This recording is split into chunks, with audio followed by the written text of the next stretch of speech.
Hey,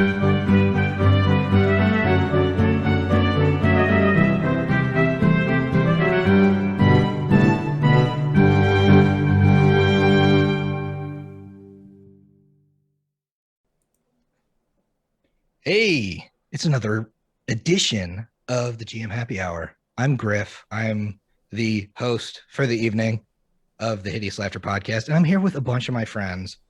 And I want to ask them what they're drinking tonight. So let's start with my buddy Allard. Allard, what are you drinking tonight, dude? Right now, I just have a nice glass of white wine. Just keeping it classy, here in the GM Happy Hour. Gardena Bianca from Italy. It's good shit. Well, before we move on, we need to go live with the video. Yeah, no We're video. not live with video. No video. No video. We've killed the radio There star. we go. That's okay. Now there's video. Luckily, I know that for- there's video. Adam, what luckily you drinking, for- dude? Yeah. I am drinking an Abita Springs Spring IPA, local brewery here. It's just a good old-fashioned drinkable IPA, nothing too crazy, made from fresh Abita spring water. Oh, wow. I can't believe it. Can't believe it's not a beta. And Tyler, what you drinking, dude? What little vodka I could scrounge up from over the weekend and lemonade. Hmm. Yeah. All right. I appreciate that.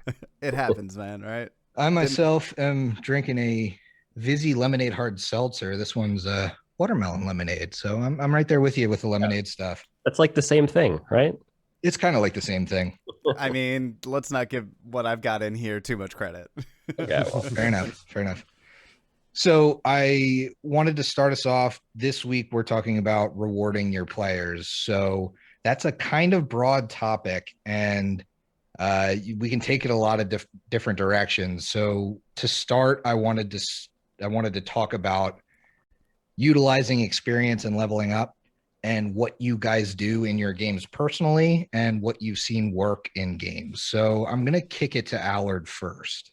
word.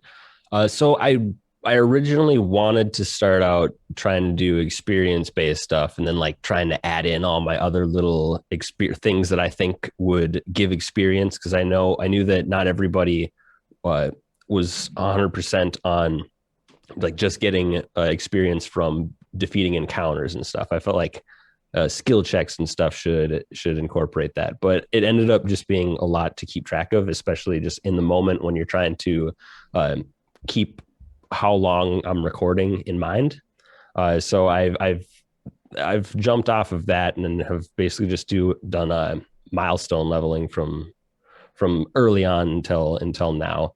And I think it just comes at times where you either know that you're so far into the book and they definitely deserve it, or sometimes just like beating the right thing is a good way to reward with the level up finally. Do you save your milestones for like milestone enemies in the book, or kind of like milestone events, or either or?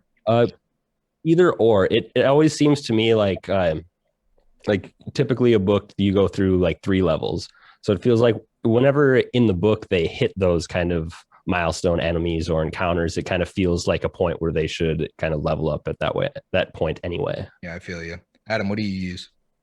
I have similar experience as Allard. When we first started with Starfinder, we were tracking experience and everything like that, and found that upkeep to not be really worth it, because none of the players that I have at my table aren't the type that are like watching that experience bar creep up, and I get that. Like, I know a lot of people are like, that's, you want to know that you've accomplished something with every session and you want to see how close you're getting or whatever. But for the sake of the podcast and everything like that, we switched to milestone as well.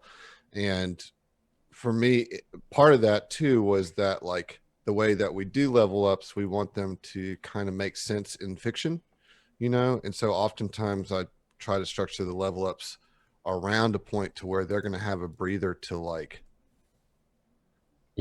come to these new abilities, or that something's happening specifically in the moment that like awakens an ability in them, you know what I mean? So it just gives you a little bit more narrative control of it. But for the most part, the way the adventures are structured is that you have some pretty solid points that are presented to you right there anyway.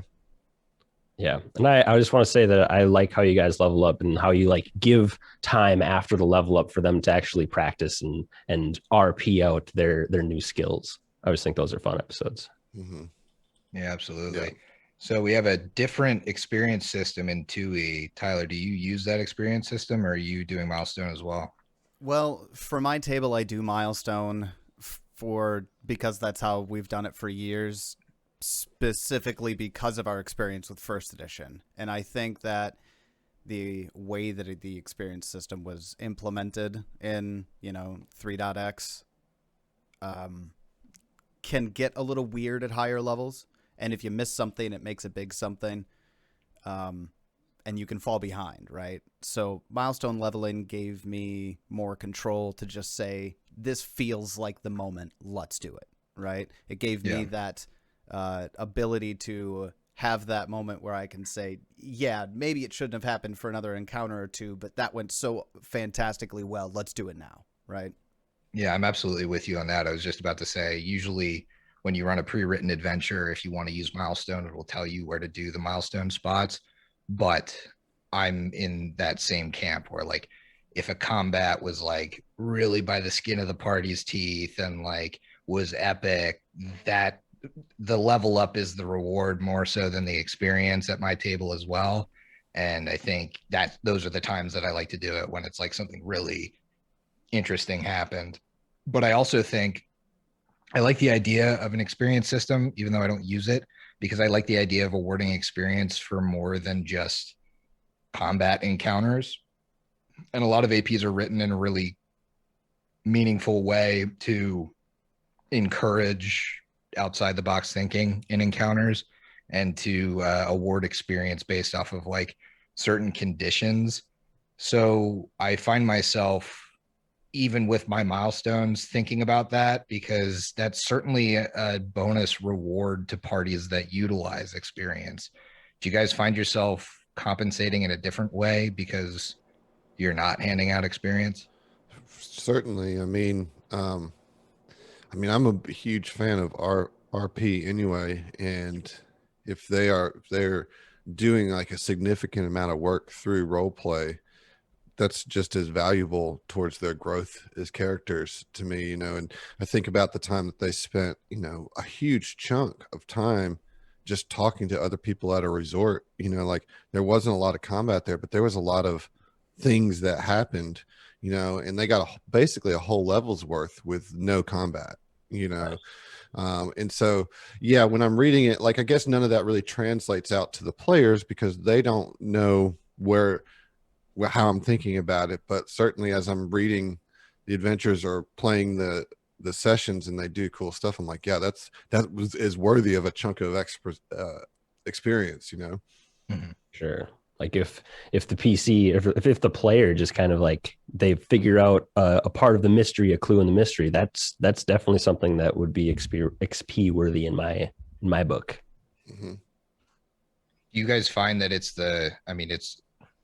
from my end, it's the tracking. It's the tracking that my entire table is not really interested in doing, Right. and I'm not interested in doing. And I think that's kind of twofold for the players. Sometimes you have a table that's very interested in tracking that. Sometimes you have a table that's not. Mhm. But from a GM perspective, it then becomes difficult because you can't flex your encounters as much Mhm. as you can as a milestone leveler, Right. Mhm. because you can just decide when they level, and so they can maybe take a little bit more punishment, or maybe you can speed up the leveling. Um, so I think if you're going to utilize experience, you have to keep that in mind as a GM, because it's really easy to over level your characters Right. because you want Especially to throw advanced right. templates on everything, and Right. make it tough. Yeah. Mhm. That's That a has Yeah. trap. Like, consequences. It's it's that trap funny. that made me switch to milestone leveling in mid to high level of first edition. Yeah. Like, I'm I can trying to see that challenge them, really. so I'm throwing advanced templates onto everything, and all of a sudden they're blowing away where they should be in level. It makes a difference. It becomes rocket tag for experience. Right. Yeah. Yeah. Like, I think that milestone leveling also somewhat discourages murder hoboism, like, because you're not just killing things for the XP, right? Yeah. So there's that benefit to it as well. What I love about milestone leveling is when my table starts getting that sense that they should be getting close.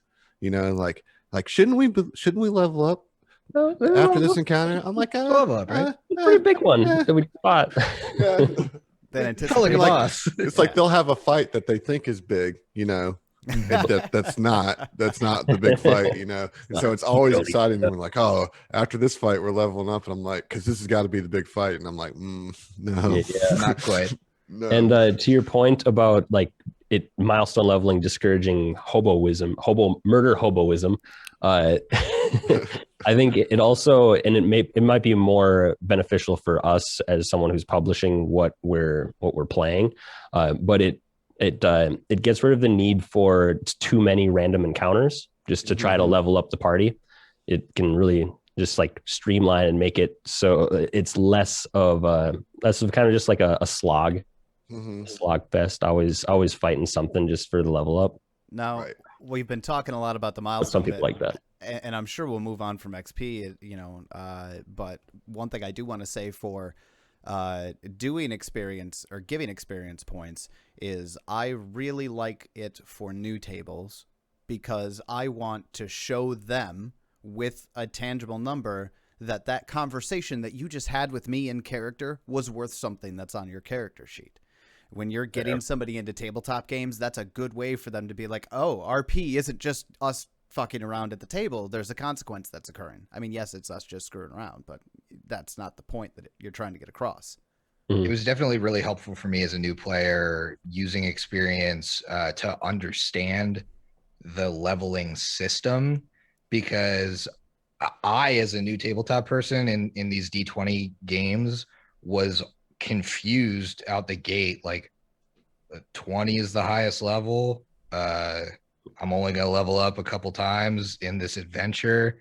It's going to take me 6 weeks of playing to level up from 8 to 9. Like, that didn't make any sense to me as a new player, because a lot of times you have people coming from video games and that kind of stuff, and it's way easier to explain I won't call it a grind of experience, but if you put it in like World of Warcraft terms and apply the actual experience numbers to it, it's a lot easier to understand than it is just, why are you withholding this level from me?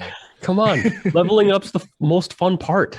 I think it helps for a new GM to do the experience to get a better understanding of CR. To like, okay, this is worth this amount of points, right? That goes to the players if they beat it. So it's another way for beginners to like maybe understand the underlying chassis of the math of a system, True. Well, it's also what a lot of the budgeting is based off of for like your adventuring day and stuff. I know that's particularly heavy in 2E. It's like you're supposed to have X amount of severe, X amount of moderate, X amount of low encounters in a certain given period. It's funny because I remember it being sort of a dance, like a balancing act when it came to like doing encounter building in first edition. In second edition, they do really cut and dry that. They've removed a lot of the brain work out of it. It makes GMing more accessible, right? To a wider variety of person who can't do that sort of building in their own brain. It really helps. I think for this section, I would say, like, as a player, make it known if you want XP leveling or not. Like, I mean, we always talk about I think we always come back to the session 0, but like, that's a great conversation to have there. Hey, do you guys want to track this? Do you guys want, me to be doling out experience during the session or at the end of each session, or do you just want to let me level you up when it's time? Because some players really do get a lot of enjoyment out of that. I don't want to I know we all say, well, we're podcasts, so we do milestone, but I don't want to belittle that side of it. I think there's definitely like a game aspect of gaining experience that is a valuable incentive to a lot of players. I mean, we did experience all the way up into the podcast. Like everything that we had done before the podcast was we track experience. You know what I mean? That the first time that we've gone to milestone was in the podcast. So like there's a lot to be said about it, and because with that group of players, there was a few players at that table that like really liked seeing that number tick up, you know, and seeing how close they were getting, and like feeling that sense of accomplishment, you know, and having like a quantitative representation of that, you know. Yeah, All right, being able well, to see the progression. we've talked experience, and I don't know how much further down the experience rabbit hole we can really go. It really just depends on your party. Yeah. and obviously us four GMs are not maybe the experts on whether you should use it or not, because none of us do currently. But I think the meat and potatoes of this is really loot. Yeah. I think that is where your loot goblins, your players that are all about the next best thing, really enjoy both unique and tailored, and sometimes just loot all the bodies style loot.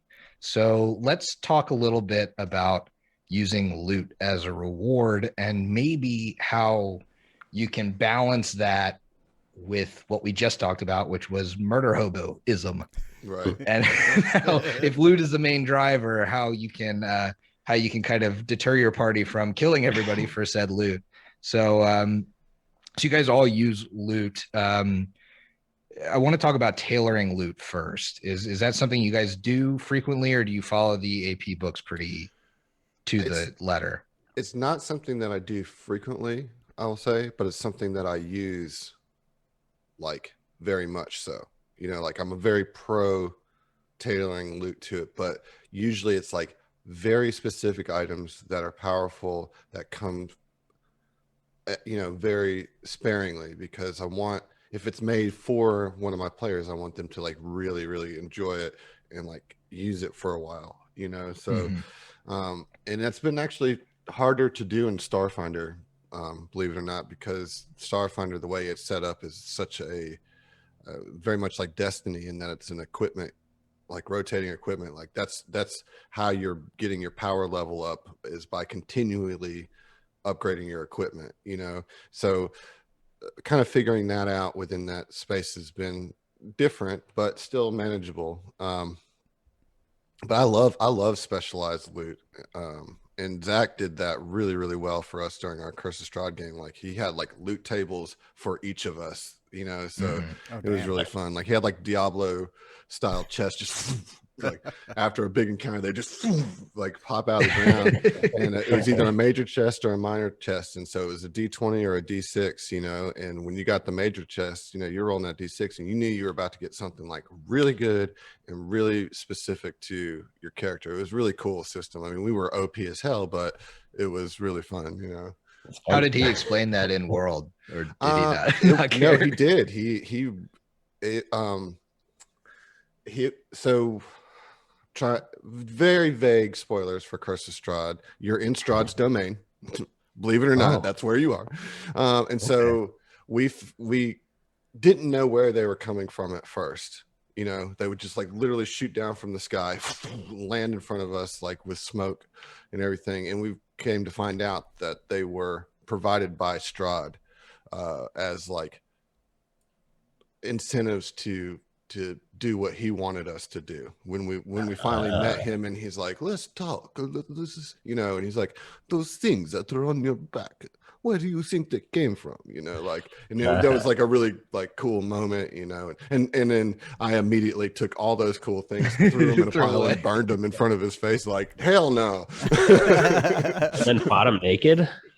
And then fought him naked? No, my leathers were mine. Okay, cool. So I think that is a lot easier to do in 5e, though, a system where magic items are not as common. In you know, in a system like, especially like Starfinder or Pathfinder First Edition and Second Edition to an extent. I mean, there's core items that are not as fun to get. Yeah, I mean, I'll tell you what I do for loot when it comes to customizing loot for my table. In second edition, I don't hand them the customized loot. What I've been using is I've been behind their backs, have been using the Relic System, so they can do things that they don't know why they can do them. But they need their weapons in order to do the things. Nobody's ever been caught without their weapon trying to use this, whatever the benefit is. But it's funny. They just stopped questioning it after a while. I'm going to use that against them at some point, but Interesting. they're not. Are any of them in here? I doubt It's it. dangerous. Nah. Nah, we're good. Go tell them. They'll forget in a week anyways. True. Yeah, I love that about second edition. The Relic System is a really unique way to reward a player and to allow a player to continue to use your reward pretty much through the campaign. Yes. What is it? Yes. So it's essentially it's a weapon that grows with your character, and as your character gains strength, your weapon gains strength, and when your weapon gains a certain amount of strength, it manifests in certain abilities, right? Depending on how you're, slanting the focus, there are several different, types of manifestations. They all have their own tree, so it starts minor, medium, major, and I think there's a fourth one. But I wanted to cherry pick which ones I liked from which locations within the relic listing, which is why I haven't necessarily told them yet, because I'm giving them an ability that I feel like fits them specifically. You know what I mean? So it's been really fun.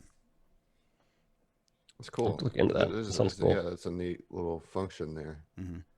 Yeah, for me with the item economy in Pathfinder First Edition, I find that giving someone something that is meaningful is usually something that's a little bit more powerful than what they normally have, but is also like flavored heavily towards their character. Like I will take something and make it just, that the image of that looks so cool with my character. Like, that fits my aesthetic so perfectly. But I've had the same thing. Like I have a character who's at an axe since 5 episodes into the podcast or whatever, and it's like the same thing. And to make that flavorful, I'm okay giving it a pretty big power boost at the beginning. I think I gave it an item called the Effortless Lace that was like attached to it with a curse, and doing stuff like that. I think that doesn't necessarily mechanically change how they're going to roll, really. Like, it doesn't make them super overpowered, but is specifically keyed to that weapon or that item is helpful in getting them to keep it and utilize it. And instead of going for picking something up, they upgrade that item because they like it so much. Absolutely. With Starfinder, at least in Southern Tomfoolery, Zach has his gun that's like very specific to his character, and then Heath has armor. He's made his own armor. That's the build of the type of soldier he is an armor storm, and like there's like a bunch of narrative weight to both of those things. And as I said, Starfinder wants you to drop and pick up new gear all the time, and you have to, like, like you can't be walking around with level 3 armor at level 7, because they have leveled the items in such a way that like you really have to be switching that. So for what I've done to kind of like help with that tailored stuff to them is basically allowed them to upgrade their existing weapon in fiction to something of an equal level, as long as it's kind of within the same parameters. So for instance, that rifle that Oren carries is an analog rifle, so he can only upgrade to the stats of another analog rifle. Like he can't upgrade to a laser weapon because it's not a laser weapon, right? And so and what that does is allows him to still have his gun but not fall behind the power scale, and the same goes for the armor. Instead of him crafting a whole new set of armor every time, he's crafting onto the armor he already has, in the ways that I try to make sure that Mike comes across enough UPBs to do that. You Yeah. know what I mean? Like, so I'll throw those in at places. So, because I know that's what he wants to go towards that aren't necessarily in the book, you know? Mhm. It's a good way of handling it. Sure. For me, I've actually just, like, for this is kind of my first big one running through. So I've tried to stick to the loot that's given to me, though my players have done things that has made me have to homebrew people and different events. So those are the spots where I guess more valuable or specific loot kind of trickles in. And I'm kind of a fan of throwing in like a more expensive piece of loot that's more of a utility piece and less of like their main attacking weapon into those kind of things, so they can try to do extra things. Like I think like spider climb slippers, obviously something that somebody is going to abuse and have a fun time with. And then for the loot that I've used that is written into the book so far, I haven't necessarily tailored the items that I've changed to my players. I've kind of tailored them to just be more flavorful within the AP, and see if that item or the thing or whatever is going to change the character a little bit. Kind of seeing if I can get their interests elsewhere, and yeah. Interesting. You can, I mean, you can kind of push them certain directions if you give them something that is really good that they're not necessarily focused on. Yeah. I think it works a lot better when it's not necessarily something that you're trying to get them with that is opposed to them, but something that the player or the PC just hasn't thought about before. Yeah, and that they're not having to give up a piece of equipment that they'd rather be using, right? So Yeah. like if they don't have anything in their belt slot, let's say, you can give them a belt, or you can just give them like an amulet that does something that doesn't conflict with what they want to have in their hands, Mhm. Yeah, I find myself using as I kind of tweak encounters, putting the items on enemies so that the party sees how they're used. Mm. That's cool. For instance, like recently, we have a cleric and they fought a cleric, and the cleric had a ring that allowed them to swift action channel once a day. And that was like oh shit, because it was an evil cleric. So it's like, oh shit, that ability is fucking wild. What does this person have that gives them that ability? And then when they find out that it's an item, it's like, oh, that's the coolest thing. Like I'm dropping whatever's in my other ring. I'm using that, and stuff like that. I think it's just nice to include, but to see it used lets you kind of hurt the party a little using it against them, but then they get that cool reward. And I like doing that because I think it's hard fought items are better than just like, oh, you find this in a pile of trash. Mhm. And I don't like making the pile of trash items like, oh, you find this pile of trash and fortuitously it has like one of each of your type weapons, but +1 higher. And like, wow, what kismet? We're searching through every pile of garbage we come across from here on out, right? Right. Exactly. That's what it becomes. It's like you're playing Pokemon. You're checking all the trash cans for the Great Ball. Yeah. Right. Where are them leftovers at? Get that sweet trash.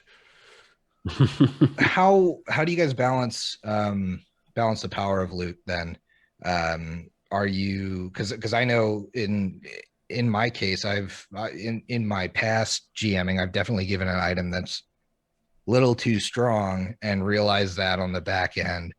So how do you either rein that in or just make sure it doesn't happen? I mean, it's easy for me.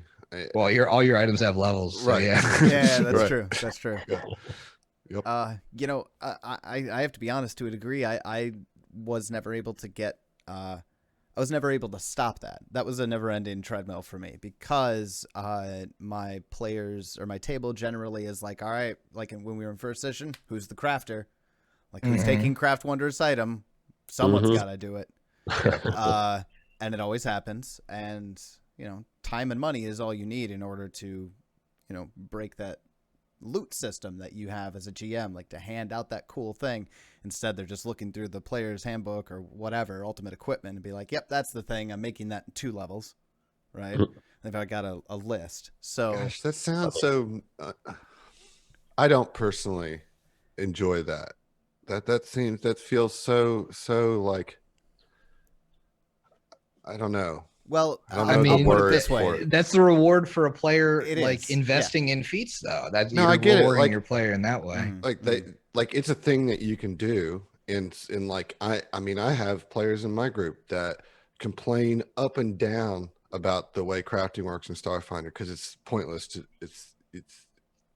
it's basically just another name for buying what you want to buy. That's a Everything good way of costs the putting same, you know, like the only difference is you get to say you made it. That's really the only difference. Yeah, you they know- did that in Starfinder and to a pretty strong extent in 2E as well because of the problem that it was in first edition. Well, Yeah, yeah, because exactly. because it is something you can do. It is something you can spec, and the reward of doing that well is getting to make the exact item you want whenever you want it. Mhm. But God, like that just makes my skin crawl. If I'm being 100% honest, like that takes away from the wonder of it. You know, like it feels like a hack. It feels like a cheat code Well, to me. and to be straight, it kind of like within the system, it kind of is. You know. Now the other thing is too is in depending on the table that you're at. Like for example, at ours when we played first edition, it always happened behind the scenes, and it gave us something to talk about in between sessions because there was always that I can't wait until our next game. Right. In the meantime, I'm just gonna look at loot. And there was always a system. Dream, The dream. big dream. The crafter had first dibs. Like they're the one that spent the feat. Everyone else can fuck off on what order we build it in, right? Mhm. And then people would submit crafting orders to the party crafter, and that's just kind of how they enjoyed it. So Nice. Well, yeah, like It's hard so for me to those are take it the away, you know? those are the type of people that open their Christmas presents before Christmas, right? well, I guess I think the way to reward crafting in systems that don't necessarily reward crafting is to take your merchants and stuff seriously. Like take them seriously to the true. extent where it's like, don't do what I do and like make a lost code that has whatever the fuck they want to buy. Don't do that. Like, okay, you have an item level cap at this place. You have that, they have 4 level 5 items and it's this, and that, this, and this. And anything else, you better fucking craft it. Like you got to craft it or you got to find it on a body.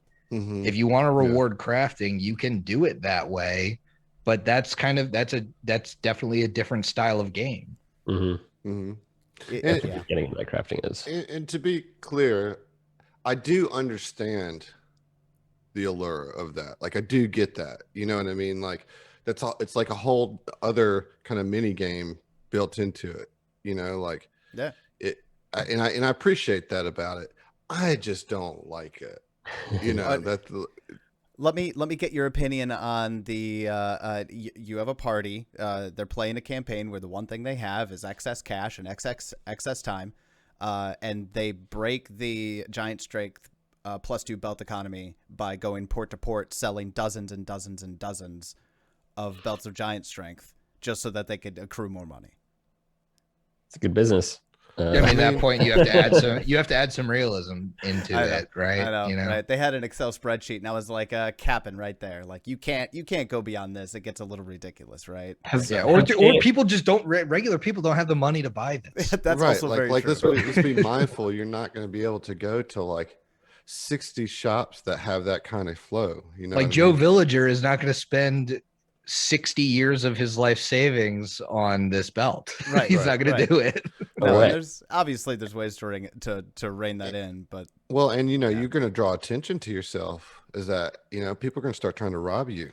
Like, there's going to be people trying to rob you and take advantage of that situation. That's one thing I guess you could do. But damn, again, that's like way more work for me. I got to write a whole robbing story, And Right. Again, I can Then see a whole see gang. it out of the Yeah. crafting thing is Yeah. more work for the GM. Yeah. It is sometimes, Yeah. yeah.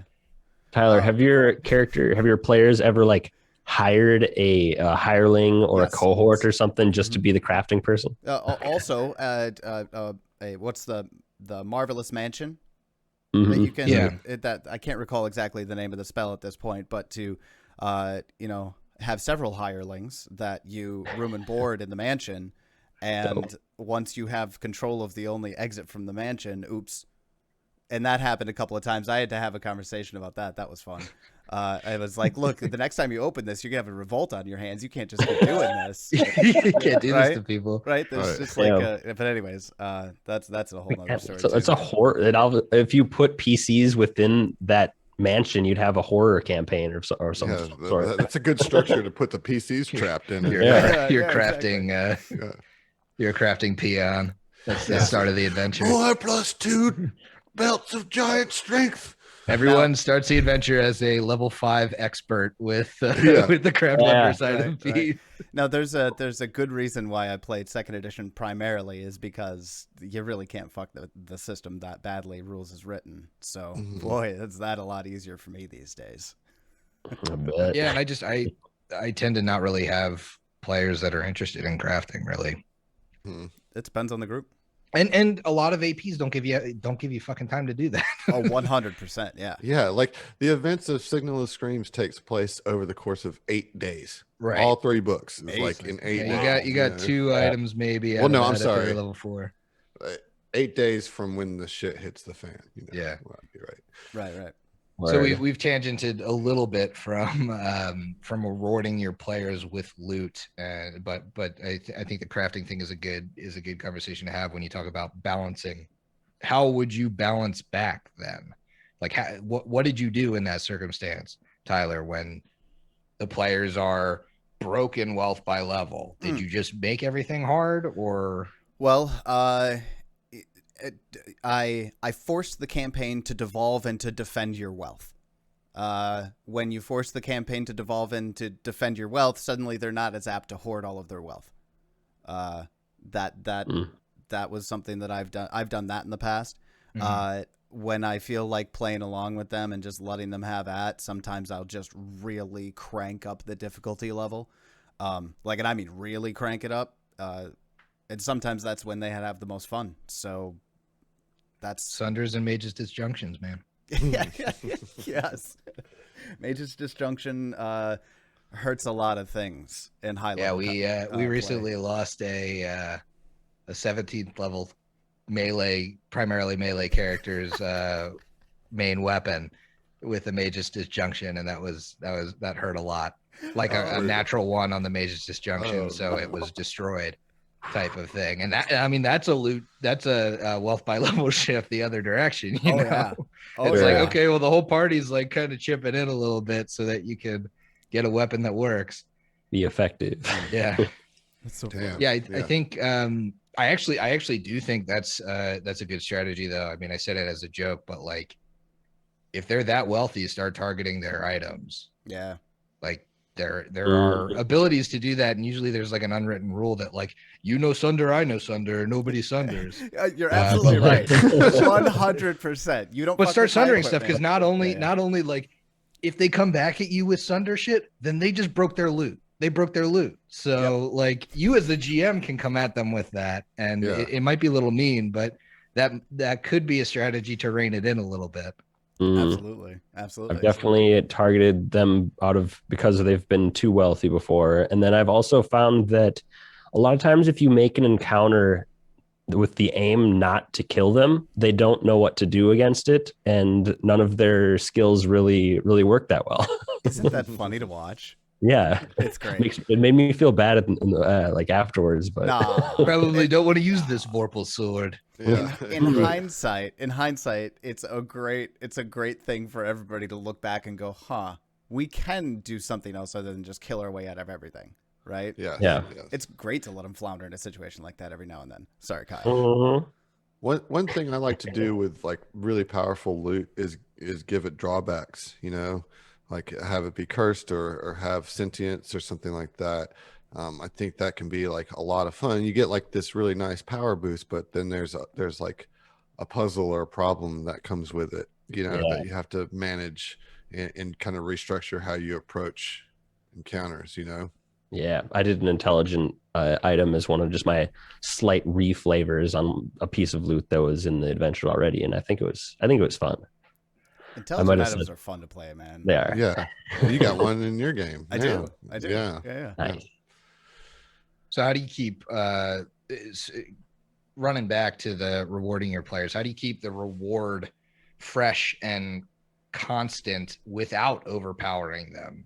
Is it through um is it through flavor like I do? Is it through consumables? Is it through I mean, there's a couple of ways that we can approach it. I like to throw a low level encounter at them. Like I like to scale down an encounter that doesn't matter as much to make them feel the power of their loot. You know what I mean? Badass. So like the loot that they get from me is very rarely overpowered.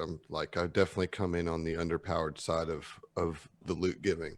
But what I like to do is give them an encounter where they can like use their new stuff and just crush it, you know, just like feel like superheroes, you know. And that I think is a reward that kind of plays out where, okay, I got this new thing, but I'm really curious to see how it plays out, and give them an opportunity to where it's likely going to succeed, you know, like they're likely going to do something cool with it. So it doesn't like, oh, I got this new like breath weapon augmentation in my throat. Cool. Well, I can roll like a 25 middling reflex save. So that was awesome, but you missed me, huh? You know, like give them something that some enemies that don't have the reflex, so you're gonna get a full blast off or something like that. It's I think that's important to give them an opportunity to let their loot shine a little bit, so you don't have to continually, so they don't feel like they're having to continually get better shit all the time, you know. I think that's I mean I think that actually goes back to our experience and level up talk too. I think that's a great opportunity to let them play with their shiny toys of the level up as well. It's like, I just got fireball. Give them a group of kobolds or some shit. Yeah, like I'd say nine out of the 10 levels that they've gotten, I've like right after level up, give them a juicy encounter that they can win, but like will last long enough for them to try out all their new stuff. You know what I mean? So it's usually like a multi-combatant, low level encounter, so they each can kind of square up with somebody and just do all their cool new shit, which then allows them to figure out how it works for when it matters in the difficult fights, you know. Yeah. Sure. Well, it's something else you can do to reward the loot is to give them a great opportunity to use it, like you said. Depending on if you have the option to do this as in my virtual tabletop, I can look into the inventory of my players' character sheets, right? Every now and then it's fun to create an encounter where they have an item that's the I win button. See how long it takes for them to find the button and press it. You know what I mean? Figure it out. That's fun to do too. Yeah. My party's got a gross amount of use out of a single rope of climbing, so I feel you. It's a whole gag. Yeah. It's a whole gag. I mean, that's like one of their most used items. Yeah. Besides the shit they wear. Right. It's probably specifically for the gag, and that's totally fine, right? But it's also very useful. So it's got a great gag and it's useful. You know, like I mean, who doesn't need self-activating rope? I mean, seriously, that's like one of them. It's like should be the key to every adventuring group should have that in their kit. I think protection and a rope like that. That brings me to I think loot doesn't just have to, you know, reward loot doesn't just have to be the upgrades, the number upgrades, the tailored to a character. It can be that utility stuff that is somewhat situational but is really cool when it works. Like a decanter of endless water or whatever. There's a ton of really cool items that aren't going to break the flavor, but you're probably going to get like one or two combats or situations where the party just, it's done, it's over. I unleashed fucking a swimming pool worth of water into this room, and this is over. It's over. We won now.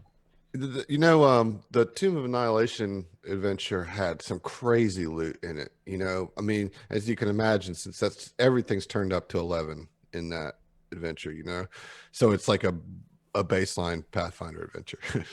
Yeah, right. But like there, one of the items that you found like in this ancient shrine in the middle of the jungle was this big urn, you know, and you had to go through this like crazy stupid puzzle that like, you know, it's just mean and brutal, you know, like even if you succeed, you're taking damage and not a small amount, you know. So it's either succeed and take a lot of damage or fail and die, you know.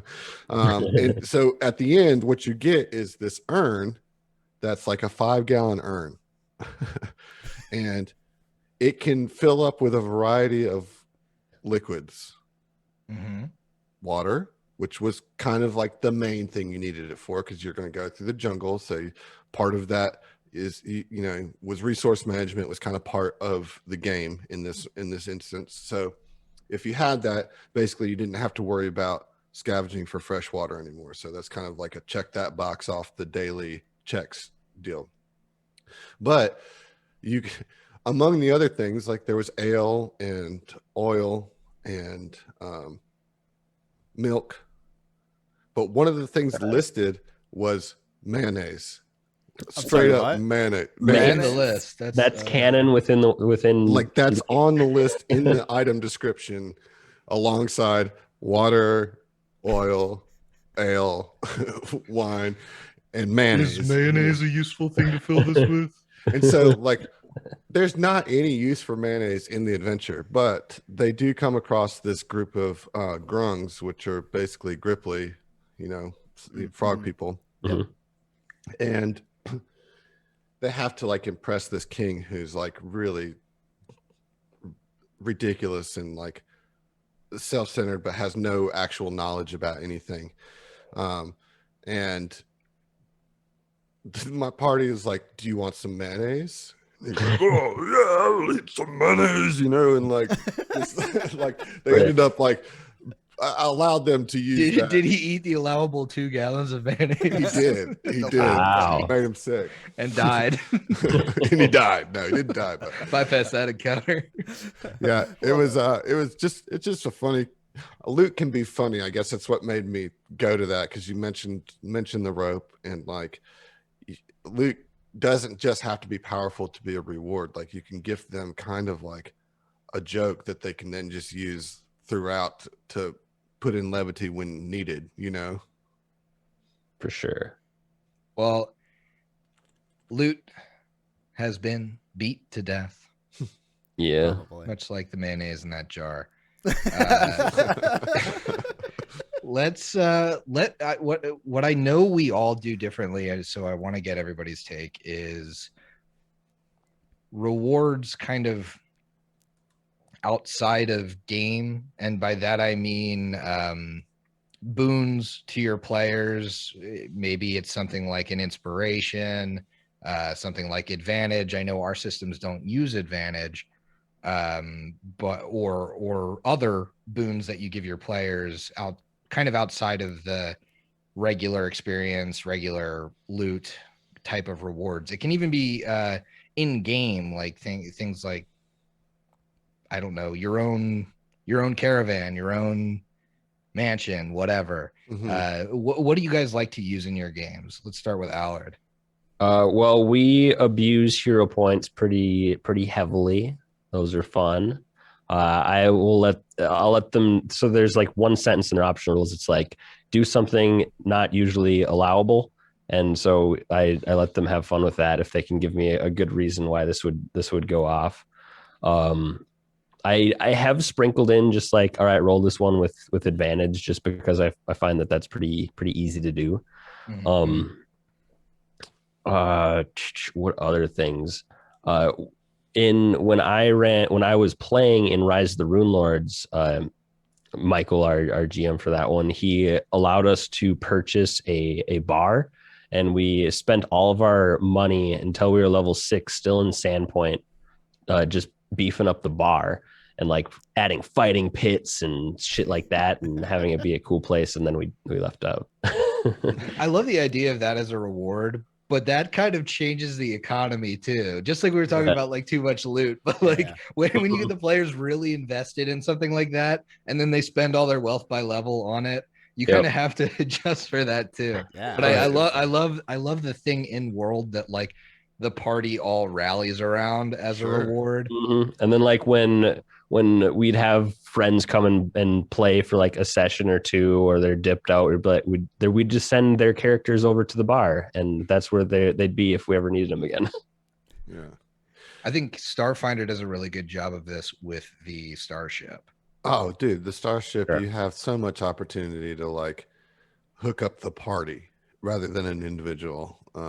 Yeah, the Starship's awesome. I've like there's a couple things that I've let them take kind of around the build points. So like it's not on their starship sheet, but like on the map that we use for the Epic Tracer, like there's definitely like more rooms on that map than there are technically on the sheet. So like they have crew quarters, but they also have guest quarters, but they didn't have to spend build points for guest quarters. You know what I'm saying? Like that, those are just there because like, of course there's going to be guest quarters on the Epic Tracer, and it's just a fun thing. And then like, they have so much fun. Josh, really, that's like his thing. So he's the one that always levels up the ship, and like everybody trusts him to do it because he always comes back and everybody's like, "Oh, what did you come in with?" and all that. We do use inspirations.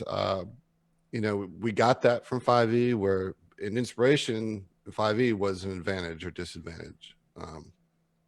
But like, I didn't really want to do that. I feel like that's too powerful and to some degree, or it's like I wanted the inspiration to feel like it was definitely a boost, because sometimes when you roll advantage, it's like, okay, well, I rolled a 5 and an 8, like where at least like, okay, I rolled an 8, but I got this +3, so that's 11.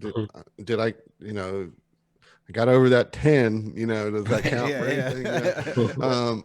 And so like so I changed it for that, and then obviously kind of made it more engaging by allowing the people that are participating and listening to the show to like give for them to be able to reward my players with messages and everything like that. So that was really cool. And then like going back to the bar thing, I never had too much of a problem with being like, okay, Ziva runs a resort. Like she should be able to like call in some credits every now and then from that, and True. So like those are because you don't get a lot of credits in Starfinder, you know what I mean? You just don't. And so every now and then she'll get a message from her staff and be like, all right, here's this month. Here's the take. Here's your take for this month, and send them like 5,000 credits here and there. And then like, Mike and Zeno had the APA, and maybe not quite as successful early on as the Pools of Paradise, but still they were getting stuff. And so like, if they did something that was particularly good and I didn't feel like the loot that dropped was worth it, I'll usually kind of put that into the fund that I end up giving them whenever they have that opportunity to collect from their businesses, I like that too, Yeah. because that's kind of that's a twofold reward. It's a reward for good backstory, solid backstory, and having a foundation and investing in that foundation. And it's kind of a reward when, I mean, I'll be honest, in your story, they haven't had time for downtime, but like in many systems, there's the option for downtime activities. And so that's kind of like a way to get them some downtime benefit without them having to actually participate in the downtime. Right. True. And to just kind of touching on that point, like during the whole first book of our adventure, the whole thing kind of revolves around running a casino. So like there's things that the book has written to occupy the people's times. But one of my players, he was an investigator, and he's like, yeah, my dude, he makes and sells drugs. And so adding what he did into the casino that didn't necessarily account for that. Just every time that he did his daily task, it was just boosting the economy, boosting the reward for everybody else around the table. And I think that was kind of fun for everybody. And you got to roll a couple extra dice. And I think you've both, touched on that to an extent for sure. If a player brings in a backstory that's, or a story element that participates in the story at hand, as opposed to just their character only, but as, participates in the story as a whole, I like giving, like, in-game, obviously there's hero points, but allowing them to really alter the in-game world, right? And not only really allowing them to alter it, but showing them after the fact that they have altered it and it's making the people or the NPCs in the world talk, right? Like in my playthrough, my Table of Rise of the Rune Lords, they took the Fort Rannick, I think, is third book, and turned it into an entire city named Rosehold, right? So I gave them the reward of including that in the future of the world itself, right? So that impact they feel after the actions that they've taken to do that that's thing. awesome. Yeah. I think that's part of the reward of playing well doesn't necessarily lend itself to loot or experience. Sometimes sometimes if a player makes a really good case, I will allow like a diplomatic solution to a combat that should not have one. Right. Same. It comes to mind when like the party communicated with intelligent but zombies, and eventually like won them over to their side to the point that they were willing to go to court for them. That was like, that was one of my favorite parts of that arc. But that kind of honestly. stuff, I think, is like the players love it because it's, a lot of times they will try and find a diplomatic option or negotiate or something. And it's just not written in the adventure or whatever that's an option. And it should be. And I think rewarding your players involves allowing them to take the road less traveled in those circumstances and change the outcome. Yeah, for sure. Just playing into their expectations of what they think is going to happen and how their actions are going to affect it. Just kind of bolsters them and the whole game. Yeah, not to put too fine a point on it, but like one thing you can do to reward your players is quite simply yes and their approaches to your encounters. Reward their creativity with accepting it as a viable, viable solution. I mean, most times I'll like give a bonus award on top of that for just thinking of something I didn't think of in the situation. I'm just like, oh fuck, that's really cool. Yeah. Also, hero card, which is my outside of game reward. I like in the moment circumstance bonuses too. Like you just did something that's like really cool that doesn't really have like a rule specific around it. Just go ahead and take your little +1, +2 for this roll because of the way that you're setting it up. I like it. I love like really quick feedback like that too, And a lot of times I'll do that like to myself, and I need to remind myself to tell the players because that they feel like they're rewarded when you don't tell them like, too much. Then they start fishing for that shit. Right. But like that was really balance. good. Like you're getting a +2 to this or whatever. I mean that's a good feeling as a player to get. I in first edition I've used feats as rewards. Oh wow. Yeah, I mean that's like a really big. It's bonus, a huge reward. But it's like a whole ability, especially when you're playing first edition like you are. And I gave everybody feats that tied into their backstories. So if you gave me a good backstory, I could give you a flavorful feat. Cool. And I mean, like I have characters like Matumbe in my game that have done things that are not optimal that really hamper their character for flavor, and so I gave him a 9th level Inquisitor feat so that he could feel like that dip paid off. Even though, yes, that's going to make him really strong in a certain way and it's going to do this and that. But I wanted to reward his build creativity. I wanted to reward I his mean, dedication to flavor. it's not And like so it's a Matube's feat.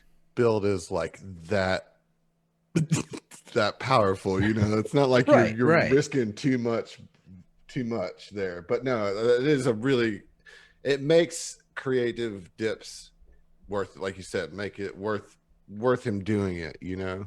Yeah, exactly. And so I think circumstances like that actually tangibly power up a character in the same way that loot can sometimes overpower stuff. Like you have to be careful with them, but I mean that's huge. That's a part of his build. Well, Mhm. Like and I like that you do that because they're, and depending on the party and the you know, the table itself, that's a really good way to bring a character that's less in line with the power level of the rest of the party to bring them more in line. You know, giving them the opportunity to not just be given the spotlight, but to go and take it. yeah. Yeah. Mhm. Well, I would be remiss if I didn't say we should squeeze in a little bit of player advice before we hit the break.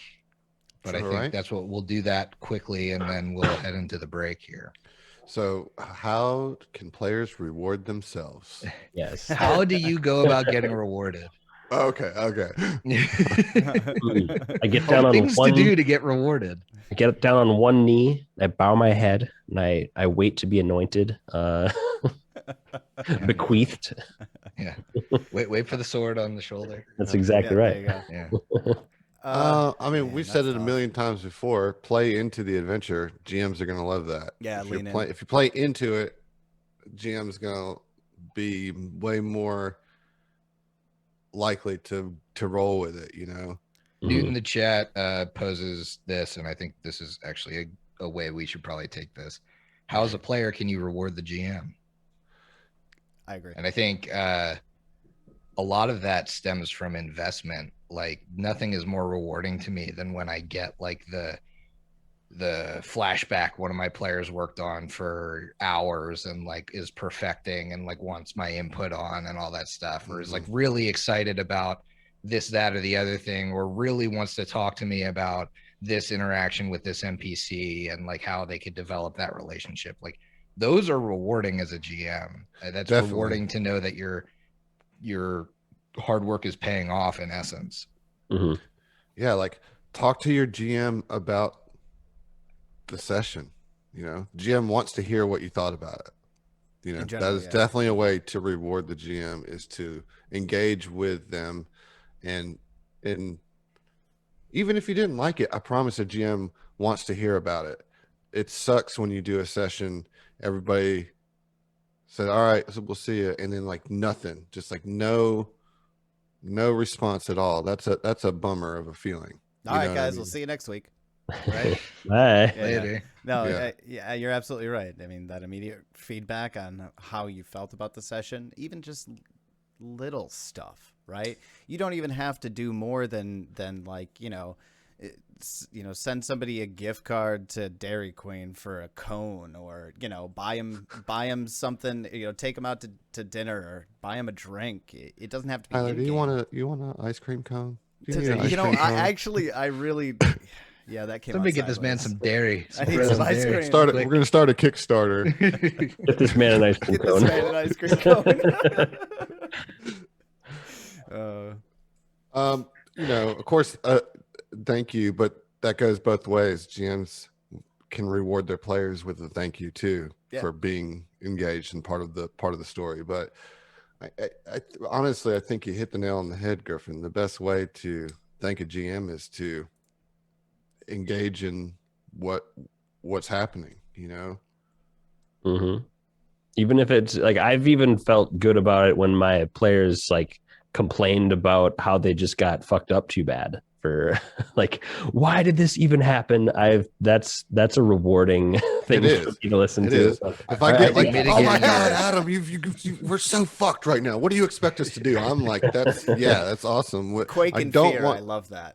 I think one thing is like you should mitigate your complaints though, because there have definitely been sessions where like everybody's like, I mean, it's tense and it's whatever, and everybody's being a downer about the situation. Like it's always those are Yeah. the best ones to go up to your GM and be like, hey, I know like in game we're all like stressed and whatever, but like we're having a good time. Yeah, and Because those are the times you're least sure. It's like, okay, well, True. everybody's not in a good mood. everyone left pretty weird today. Yeah. I think it also being for my players being able to accept things like that more easily. It's like they know that when they're fucking up or getting fucked up, whatever, that it ends up being good podcast material, good radio, funny for people to listen to at least. So they can appreciate it from that angle.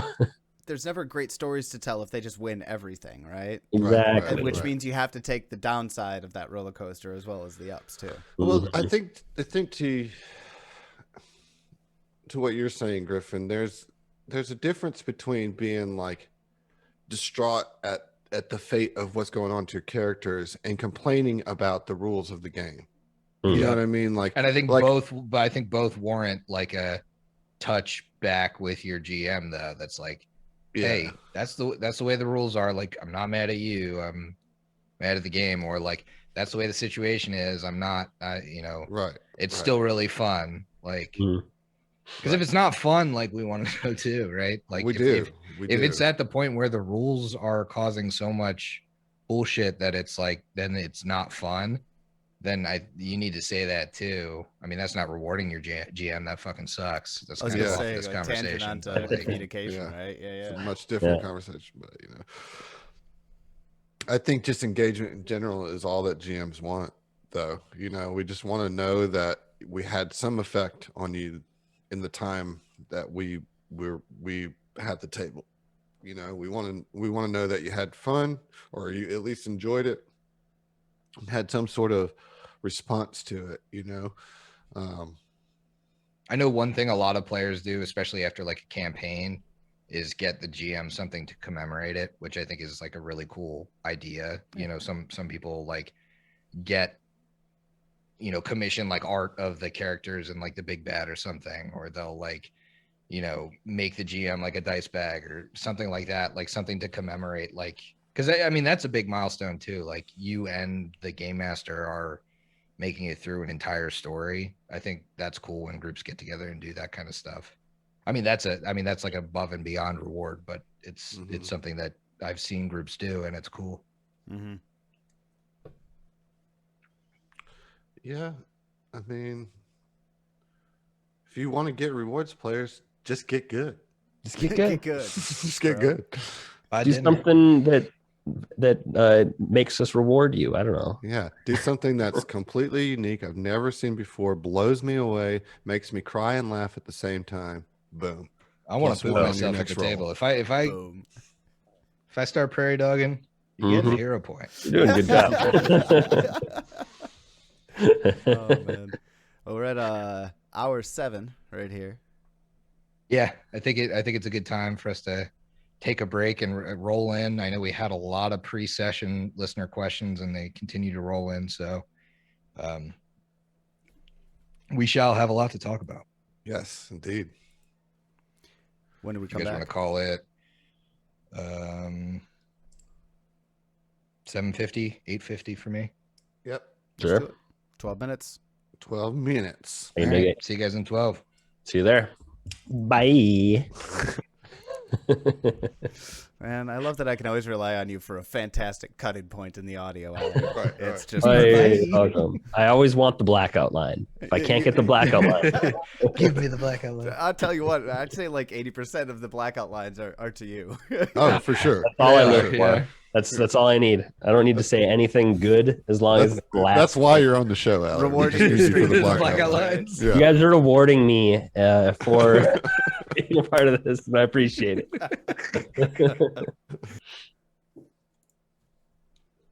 Hello and welcome back to the GM Happy Hour. We're on our listener question hour of the night, and we're going to talk about what you listeners are interested in when it comes to rewarding your players. A lot of you are players out there, so probably how much rewards we can give. So the chat's yelling at you to stop the music, Griff. Oh, Well, Stop I the could music. do that. Please don't stop the music. Please don't stop the music. Somebody server muted it, so we're good. I got There you. you go. I There you got go. you. The music never stopped. It just got muted. We were just talking about rewarding players and then having to balance it, and here we are. No, I'm just kidding, guys. I'm just kidding. This is why you don't get rewards, players. Yeah, this is why you don't get access. We step to away music. from the table. You don't for get access 12 to play minutes, music.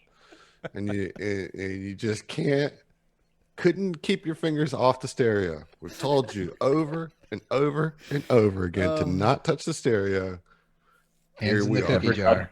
Caught. Never once touch again. a GM stereo. You know what they say. Well, That's what Adam, they say. you wanna kick us off? Yeah, let's see what we got here in the old pinned messages. We got some coming in as early as like 8:30. You know, Whew, this you guys were up morning. early. Whew. Yeah. But that was today. We've had some come in yesterday from Eric at 11 o'clock in the morning. Damn, bro. Says, how do you approach character wealth balance as a GM? Many tables roll off for some of the better items, but that may lead some PCs, players left out if they frequently roll poorly. Is that where you place more targeted thematic or class specific items? I think we talked a little bit more about rewarding things to kind of bring a gap up. In general, personally, I consider the table as a whole, right? Because it's beneficial to everybody for the fighter to get that, +2 major striking greatsword, right? Sure, a ton of wealth might be there, but it's beneficial to everybody. So it depends on how you view it. Like given the tank the upgraded ring of protection in 1E ends up being helpful for everybody in the same way. Well, right, and it's like sometimes the healer wants a cool weapon too, and it's like it's lame that all the items that they get are your swift channel ring or your wand of cure light wounds every time because you can cast it. So what you do in that situation is you give them a weapon that's like axiomatic or something. So I guess I'm assuming that it's a chaotic fighter or at this point, but every time they touch it, they get a negative level. So like they literally can't get this cool new weapon. Yeah, get fucked. Yeah. So rude. That's brutal. That's brutal. Like, no, you've taken every sword. You have 4 swords right now, dude. Back off. Your third sword is better than my main weapon. I think the targeted thing is kind of spot on though. I mean, for me, if somebody's been getting a ton of stuff and winning a bunch of roll-offs, especially in first edition where roll-offs happen because like, oh, there's a +3 amulet of natural armor, like one of your big 6 that everybody needs. Yeah. Right. Like, okay, well, like maybe later on there's gonna be something that's like really just like a cloak of the mana ray for my water person. Right. Right. Yeah, there you go. And a player advice: be civil amongst your players and figure out who needs loot. Yeah. Also that, yeah. Remember, Yeah. a balanced party makes encounters better for you. You know what I mean? Like, one person can't win an encounter. Yeah, just because your Especially in character, 2E. because your character is flavored to be like someone who's obsessed with loot, don't take all the loot away from everybody else. If you base your character's Yeah. personality on being obsessed with loot, that is the fastest way to get me to never give you good loot. Right. I will fucking hate Everything you, is and cursed. you may as well just leave my table. I was gonna Yeah. say that's just to get out of the table. Just right? fucking get lost. Yeah. There's use of nothing that yucks my yum more than that. It bothers me so much. It's just such a stupid fucking character trait. Yeah. Just don't bring a character to my table with it. I hate it. You know what? If you do it, make it unique, and make it so that you're not taking from the rest of the party. Hot take, no if. Just don't fucking do it. Yeah. Yeah. Bring it to my table. Have you Tony asked a question that I'm going to paraphrase that's related to this. Have any of us ever stepped in when somebody took loot that was like obvious for someone else? Have you ever said, hey, wait a minute, this is clearly meant for this character. Why are you taking this? I think the closest I've come to that is being like, all right, let me check everyone's character sheets. Oh, it looks like only this person has proficiency in this weapon specifically. Kind of makes the decision for them. That's a good point. Yeah, I think I've definitely, especially when it's like that character picks it up, then I'm just like, no roll off. Like I just don't bring it up. I don't bring Okay. up the fact that like anyone else can have it. If they Gotcha. don't pick it up, then I'm kind of like, I will step in as the like, narrator. oh, like Haley Eclipse is really interested in this. Like it has X, Y, and Z that are just like really. I'll take it a step further. Like if it's something that I really want them to take, I'll just say, all right, your character, we'll say George, the barbarian.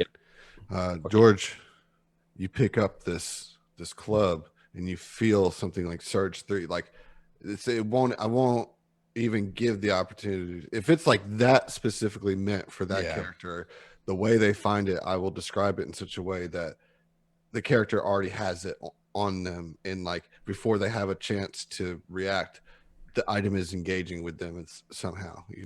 Another cool thing to do is to reskin an item, not entirely. Like, don't change it from the greatsword if it was meant to be a greatsword or whatever we're talking about here. But maybe add some icons or symbology that really favor a certain character's personality, right?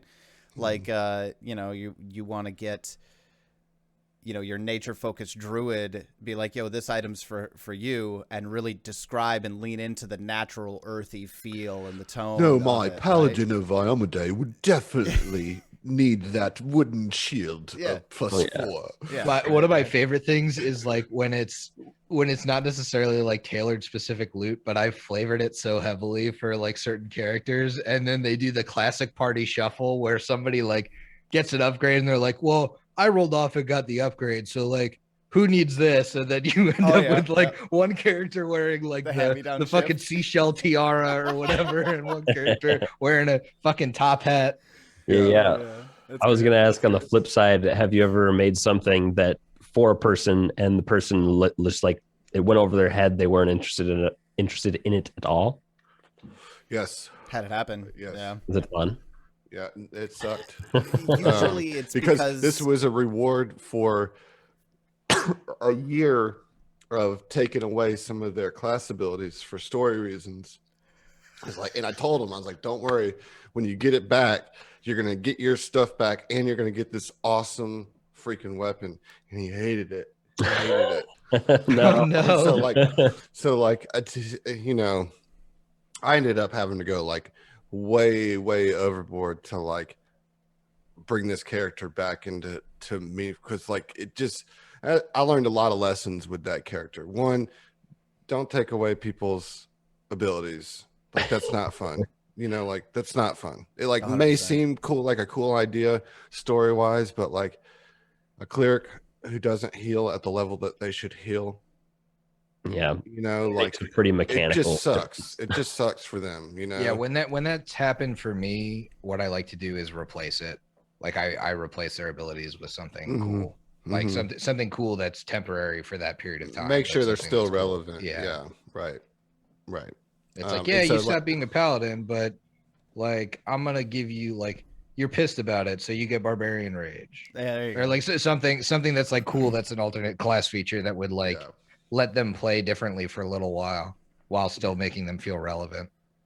Yeah. I mean, but those I feel like those types of mistakes is how you learn, and like it sucked because like I had this mace built for him that I thought he was just gonna love, and he just did not want a mace. Like he just like a mace as a weapon is just not something that he wanted a sword. I made him a mace because he's a cleric. And it just didn't do the things that he wanted to do. It was just a bummer all around. So I ended up like giving him some crazy suit of armor that gave him some way overpowered abilities and stuff like that. But overcompensated. Yeah. But it was 5e, so it really. I know what I'm gonna do anytime I play with you. Really, just. I said I learned, so Griffin. cool. I said I learned. Not very cool. Yeah.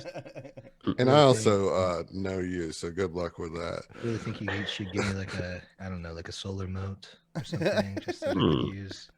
Maybe give me a couple of Solarian class abilities. I don't know. Pretty cool.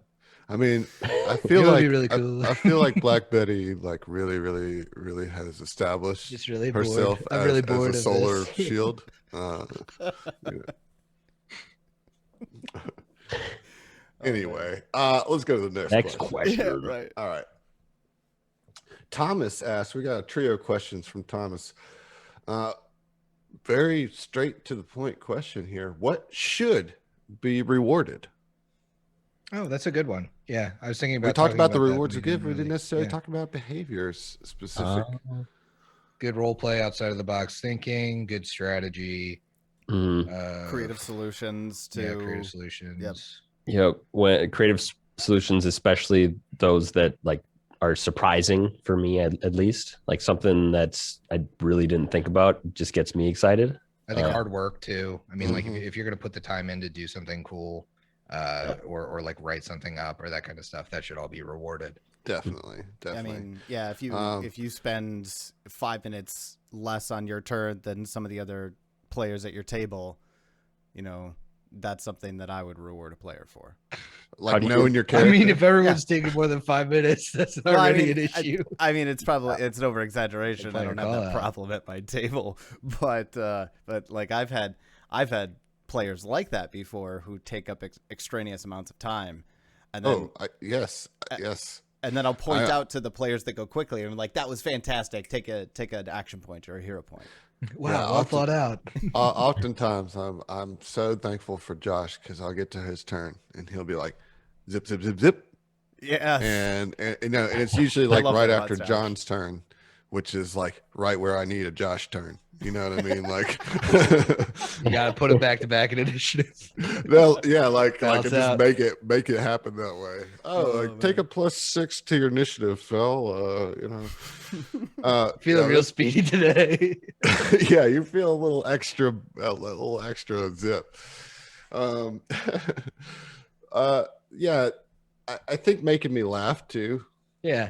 I'll definitely give out an inspiration if it's like a real genuine joke, but I will start holding back inspirations if I feel like you're fishing. fishing for jokes. Yeah, nothing turns me off more than that. I know I want a That was your- genuine laugh. That was you your know? third pun in the last half hour. Yeah. Oh, you've heard me. I'll be like, you stopped the action, you stopped the flow, you interrupted me to tell that joke. Are you proud of yourself? You feel dumb now? That's the opposite of rewarding your players. That's Oh man. punishing. That's how punishing your players, I Yeah, guess. reward your players by being the only one you don't punish. Yeah. I think that covers it. That's most Yeah, stuff. that's good. Yeah. I mean, you could reward them. You could reward them for like being on time to the session. Yeah, That's a problem with your table. Yeah. Yeah. You know, bringing certain things to the session. You know, sometimes. Or like reward them for being the note taker or something. I think are also like kind of out of RP and out of game things that are reward worthy. Meta things that are very necessary. You know. Absolutely. All right. Second question from Thomas. How do you feel about players choosing among themselves who should get a reward? Totally natural. All for it, Yeah. especially if it's in character. Yeah. Sing character even better. Yeah. So, like, what do you think about, like, this doesn't really happen on your show, Griff, but I know it happens on your show, Tyler, where like somebody will say, I think that was inspiration or hero point worthy, like where they're like, hey, don't you think you should give me an inspiration? Don't you, you know, how do you feel about that when that happens at your table? I feel like what I just did is worthy of a hero point. Don't you think so, Tyler? You know, it's funny because that absolutely does happen, and I think part of the reason that I forget is that they get one at the beginning of every session, right? And I absolutely need to get better at giving them out. So I've told them before, hey, you know, sometimes, you know, we haven't gotten a hero point at all this session. Just poke me. I'll find a place to stick it in. That I'll generally reward with moving on. But yeah. right. Yeah. Yeah. Like when that happens to me, oftentimes I'll just be like, oh, you know, I was totally gonna give an inspiration, But now I'm not. but now I'm not. Now I'm not. And that's how you get on the general. And like, grades and then board. I hold to it. You have And I don't. uninspired me. Right. I was inspired. Not anymore. Um, okay, actually, we've already answered Thomas's third question, so I'm going to go ahead and skip that one, and we're going to go to Jason's question, um, otherwise known as the Angel of Podcast, Actual Play Podcasts. All right, and we talked about this a little bit too, but maybe if there's something to expand on, would you incorporate downtime rewards into your campaigns? You know, for Pathfinder 1E, goods, labor, influence, magic, Starfinder with the downtime rewards. I guess asking how do you incorporate these types of things that are built into the game into a game, particularly one that when we're playing Adventure Pass, there isn't often a lot of downtime. I think if you want to use the rule systems there, you have to pick an adventure that has the downtime. Just don't use those rule systems if there's not downtime in your campaign. But that doesn't mean you shouldn't substitute it with some other kind of reward. I just think those systems are specifically there for when you have downtime, and you either in an adventure create the downtime when it's not there, or you're running an adventure that has it. I mean, there's stuff like Kingmaker. Like, if you really want to utilize the downtime rules, you get like years to do shit. Mm-hmm. It sounds like the Strength of Thousands AP is going to have like years between books. Right. Yep. You're going to be able to use the downtime, and then there's mechanics for it. But when there's not time to do that, like when the adventure does not permit that time, you should allow boons to your party that maybe not mimic, but like mitigate the fact that they don't get that downtime. I think especially in systems that contemplate the downtime as like a part of the system, it's important to still allow the players to be able to craft. I mean, something like if you want to have crafting in your campaign, it's not a heavy downtime system. In later levels, they should be able to access like a demi-plane or something that allows them to slow time a bit and craft, or to take maybe give them the feat that allows them to craft things twice as fast for free, or the cohort that helps them craft stuff. I think that's all viable in a campaign that's time constrained. For me in Starfinder, starship travel takes days, man. You always have a few days between. Yeah, I mean, like really, like that's where we've always used those comm specific downtime rules, and I feel like they were designed for that. A lot of them feel very much like things you would do on a starship travel. And designed for the drift, man. Yeah, I mean, because like it takes usually at a minimum 3 days to get somewhere. You know, right? If you're traveling between like planets and stuff like that, it's always a couple D6 or more days of travel, right? And so those are good times to do, because a lot of the downtime stuff in the character operations manual is like short-term downtime, as opposed to like I know a lot of the downtime stuff in Pathfinder is like thinking if you have like full months and 2 months to do things, like, or years even. Yeah. Like the downtime stuff here, it's like working out for a week. You then have a bonus on your next couple athletic rolls when you're done with that. It seems like intermediate things that you do to prep for an adventuring day. Interesting. I didn't know they had it. Actually, not like you have to spend 8 hours a day on this for a week in order to finish it type deal. I mean, yeah, that's what it'll say, right? And then if you do that, then for the next day, you'll have like +1 on athletics rolls, or you'll have +1 on acrobatics rolls. Or if you take leisure time, you get like, I think a bonus to will saves or something like that. There's like just different things that you can do that gives you like very small incremental bonuses, but it's like you didn't waste a week, Yeah. Or you didn't waste your starship travel time, One of my players, Michael, his character Elion, he likes to say that she reads one of the books that they've purchased before going to bed. So like doing that, it's either like, are you looking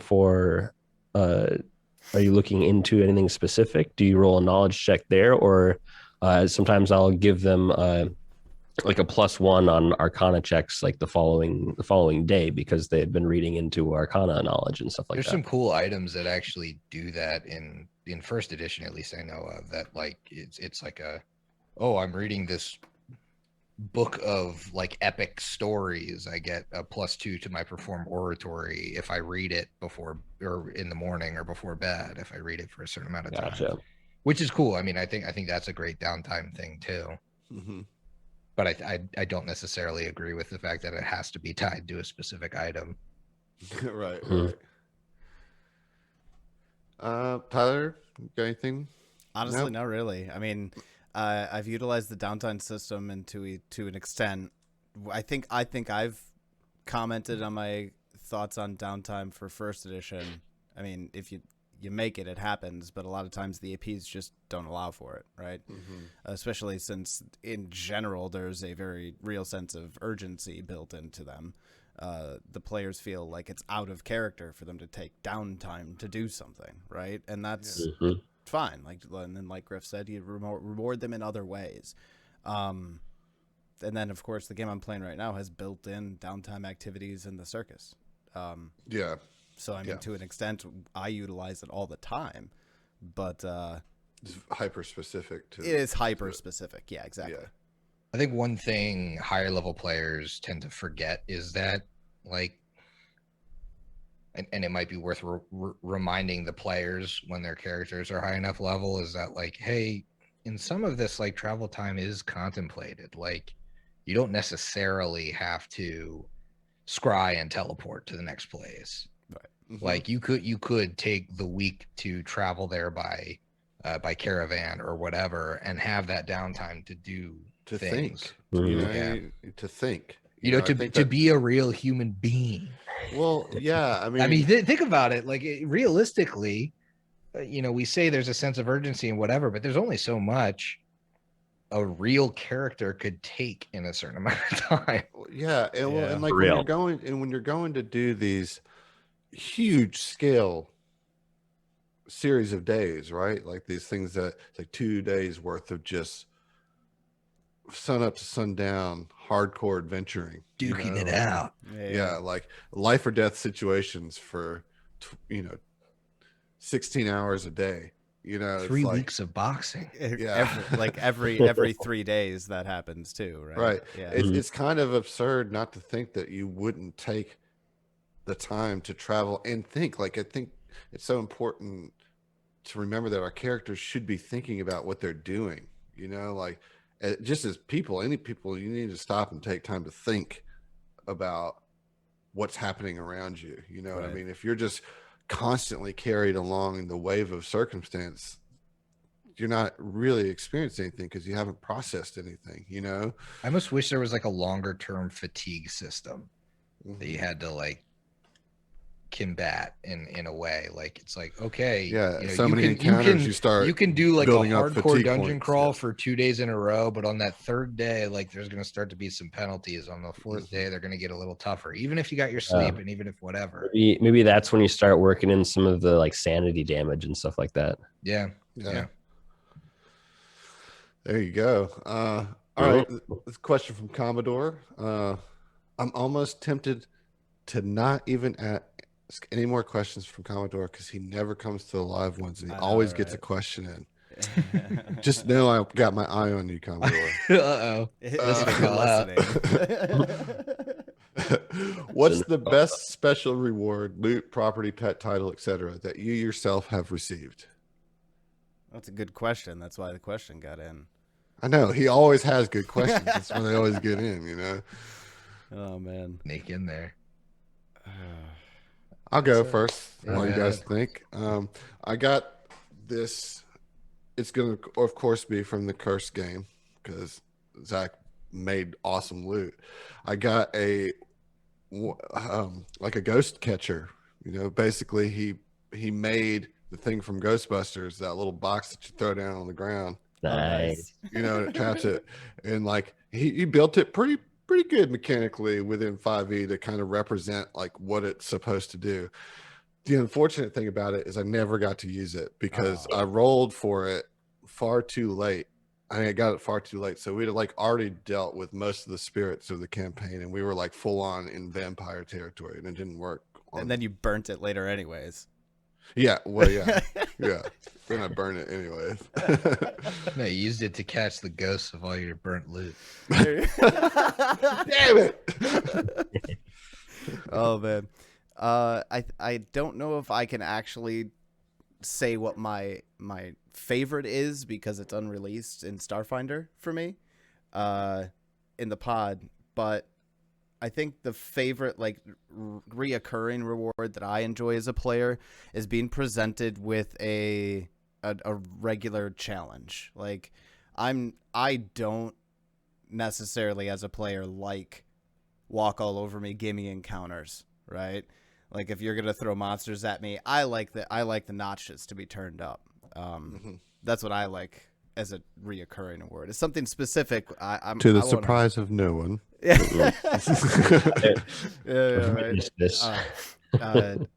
When I first thought of this, I saw Commodore post the question before, and I was about to say the time that David reverted a rules call because the correct answer to the ruling was I died.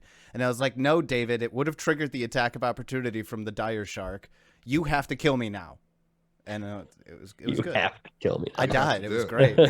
Please now kill me. By my ruling, I must die. Reward me by my swift death by shark. Oh, that was This is fun. what I want, David. That Make it was quick. fun. Take it away from me. For me, mine have the ones that came to mind were some things recently. Recently and then a while ago. So they all kind of fit the same theme. Recently in our Slithering campaign, I decided to make an amnesiac character. So I flavored him. He's a lizard folk because he prayed to Nethys in order to get the ability to comprehend magics. He occasionally just kind of loses all of his memories of what he's been doing over the last few days. And now that we're at a certain point, I've found that my character has been here before and was probably working with the bad guys. And that was rewarding for me as a player, just because now my character is kind of cemented in this world in a special way. That's so cool. The another one a while ago that the similar situation, I had one of my characters leave because he did a tarot reading for himself and it pretty much spelt out certain doom. So I had him dip out of the party. And then when we got to the end of that book, the big bad of that book had a picture of my other character and was like, where is this? Where is he? Why isn't he here? And those are rewarding moments for me. Nice. Yeah, Haley let me do a heel turn in Dead Sons with my character, who was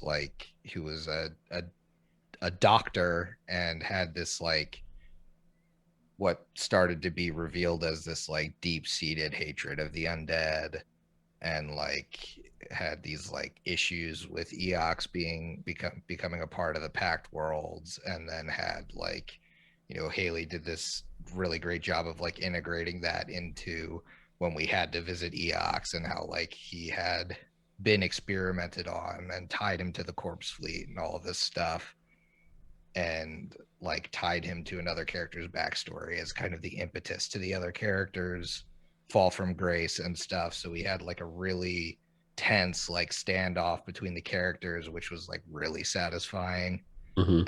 Because I was like, I want this character to have like a journey towards bad, and eventually have to decide at the very end like what it's going to be. And so that's what got to play out, which was great. That's awesome. Yeah. I like that none of us said a sword. Yeah, none of us. Dude, great fucking question, great Commodore. sword. It was the artifact I got. I'm watching you, Commodore. I'm watching you.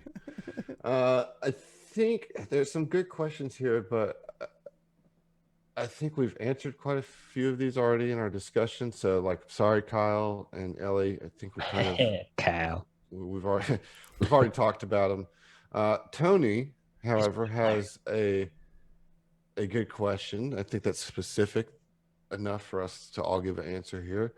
What's your favorite homebrew reward that you've made? Ooh.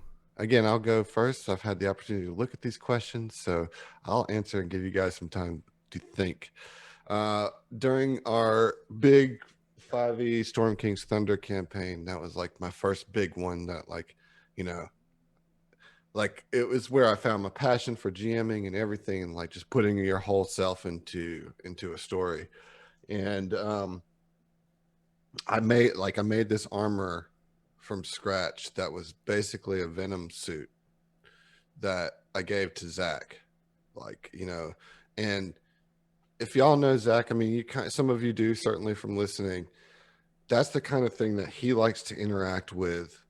Like, whereas where I failed with Josh and his cleric thing and all that, like as terribly as I failed with that, I was on the other end of the spectrum with this like evil spider suit that I gave to the druid in the party, and it became like a whole like integral to the back half of that story. It was like one of the main threads was like Kaz's descent into like becoming consumed by this armor. That was like getting more and more badass. Like the only downfalls was like Zach having to deal with the fact that he was going evil, but like the power of the shit was just unbelievable, dude. Like he could do everything that Zach wants to do in a game that suit allowed him to do. It sounds like exactly right up Zach's alley. Yeah. And like, but it was sentient too, so like we had conversations. Nice. Armor. Yeah. Like in it, and like the way it culminated in the end, like it tore him apart, like it was literally dope. It was like and I think it was a cool, if a tad OP piece of armor, but it wasn't so absurd that like he was just stomping everything, but he just had the power he wanted. And then all the story elements that came into it just makes that something I'll never forget, Hell yeah. I was gonna say sentient item as well. Yeah. It's because there's so much I freaking too fun, was also as a GM. It's a big surprise that GMs like sentient items. I mean, and my players make the joke about it too. Like you just put this in here so that you could play in the party too. Admit it, and no, you're right. Some of it kind of boils right. down to that. Yeah. But man, outside of that, just like letting. The first time that I realized that letting the players impact the world in a very real way that like altered lore, and the first time that happened was when I allowed my first group to rename Sand Point to Mithril Point after their group name, which was the Mithril Dragons, because they're egotistical like that, right? And the moment where I was like, yeah, sure, right? And they just were like, yeah, they blew up, and they were making all of these, like, there's flags, there's a town motto, like, now we're like the mayors of town, and they absolutely loved it. So I was like, okay, it's just a name. It doesn't have any like bearing on the real world of the lore. So sure, sometimes little stuff like that, just it's like, okay, that's a surprise. I'm so happy that you're that happy about it, For yeah, sure. Exactly, Adam. You got it. Besides Wayward One. For me, besides the intelligent item that I also gave it like a specific like Bane method to it. So it was a bayoneted crossbow. In order to get the Bane for the target you wanted, you had to stab it, and then it would do the Bane damage even if you shot an arrow at it of the specific type of the blood it just absorbed. So that was just something I thought was fun. On top of it being, intelligent. I tried to give my party like an entire like abandoned building basically, but they didn't keep it. They handed it right off and didn't think twice about it. Like, no, I ain't trying to upkeep Like, this here's a- bullshit It's right got here. new furniture inside. There's a deed. A You got a deed. deed to this place. Cool. Your property taxes are in this neighborhood. Yeah, Nothing. I was fresh out of rolling papers. It was Perfect. furnished. It was furnished with the blood of those they had just slain to acquire it. Oh man. Oh man. Well, speaking of intelligent items, I have one coming up that I'm particularly proud of. But I think for me, I have two answers to this. One is the boons I gave everybody from actually talking to a deity. I think those were like very tailored and very like unique to each character and unique to each character's play style and what each character is interested in. And there were like stat components to those, which were, is a big deal. The permanent stat upgrade is a big deal. It is. But my favorite one for just the ongoing gag was the magical whetstone I created that allowed you to use it on one weapon a day to make it keen. And so it was kind of like a keen rune, but that's where all the Ikmer polishes his sword jokes came from. Was because he was making his sword keen with that magic item.